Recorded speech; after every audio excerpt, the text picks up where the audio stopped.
तो जैसा कि हमने पिछली बार कर्स ऑफ हॉस्पिटल में देखा, लुइस को ढूंढने के लिए लुइस के दोस्त निकल पड़ते हैं और यहाँ पे लुइस को व्रैथगार्ड के बारे में कुछ इन्फॉर्मेशन मिलती है, लेकिन उसी वक्त वहाँ पे व्रैथगार्ड आ जाता है। तो हम देखते हैं कि ऑफिसर और लुइस के दोस्त लुइस को ढूंढने के लिए निकले हुए हैं और लुइस का दोस्त एडी कहता है, अब हम करीब है, खबर देते रहो। उसके बाद सेरेना ऑफिसर से एक बात पूछती है कि आप तो एक वक्त में आर्मी में हुआ करते थे, तो आपने आर्मी छोड़ क्यों दी? ऑफिसर कहते हैं, इससे तुम्हारा कोई मतलब नहीं है बच्ची। सेरेना जिद करने लग जाती है। आखिर में वो कहते हैं कि आर्मी में हैंडीकैप की कोई जगह नहीं है। ये कहते हुए वो अपना रोबोटिक आर्म दिखाते हैं। तो मुझ पर एक एहसान करो, चुपचाप बैठे रहो। दूसरी तरफ हम देखते हैं कि लुइस के हाथ बंधे हुए हैं और व्रैथगार्ड सारी किताबें पढ़ रहा है और कहता है, तो तुम हमारे बारे में जानना चाहते थे और तुम्हें क्या मिला? ये किताबें? लुइस। हाँ मिस्टर रे। फिर व्रैथगार्ड कहता है, क्या तुम जानना नहीं चाहते कि मैं यहाँ पे क्यों आया हूँ? मैं यहाँ पे तुम्हारे लिए आया हूँ ज़ेलेमॉन। ये बात सुनकर लुइस चौंक जाता है। ये ज़ेलेमॉन कौन है? क्या बकवास कर रहे हो?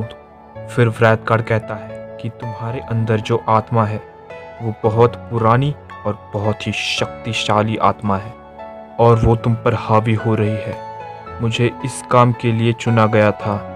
इस आत्मा को उस शरीर में डलवाया जाए जो अभी अभी पैदा हुआ है और उस वक्त मुझे तुम मिले। क्या? फिर व्रैथगार्ड कहता है, अब तुम्हारे जागने का समय हो चुका है। फिर व्रैथगार्ड अपनी शक्तियों से लुइस को जकड़ लेता है।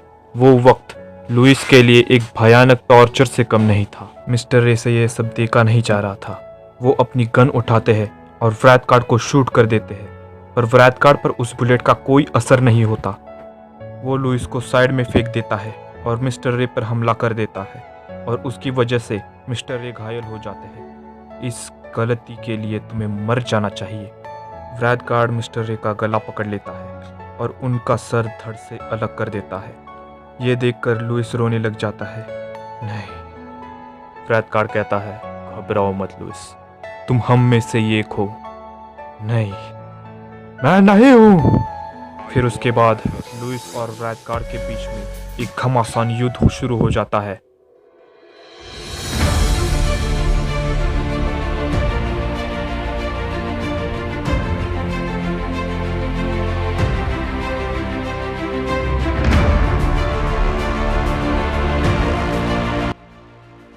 दोनों के हमलों से जंगल में तूफान शुरू हो जाता है। तभी लुइस के दोस्त एक बड़ा सा धमाका देखते हैं। फिर उसके बाद लुइस व्रैथगार्ड को एक मुक्के में ही हरा देता है। फिर व्रैथगार्ड कहता है, तुम्हारे अंदर जो आत्मा है वो कोई मामूली आत्मा नहीं है ज़ेलेमॉन। ये हमारी दुनिया का सबसे ताकतवर आत्मा है, पर वो आदी है। और जब ये बात हलास को पता चली तब उसने मुझे भेजा, क्योंकि ज़ेलेमॉन को अपनी पूरी शक्ति पर आने के लिए एक फ्रेश न्यूबॉर्न बेबी की ज़रूरत थी। इसलिए मैंने तुम्हें चुना।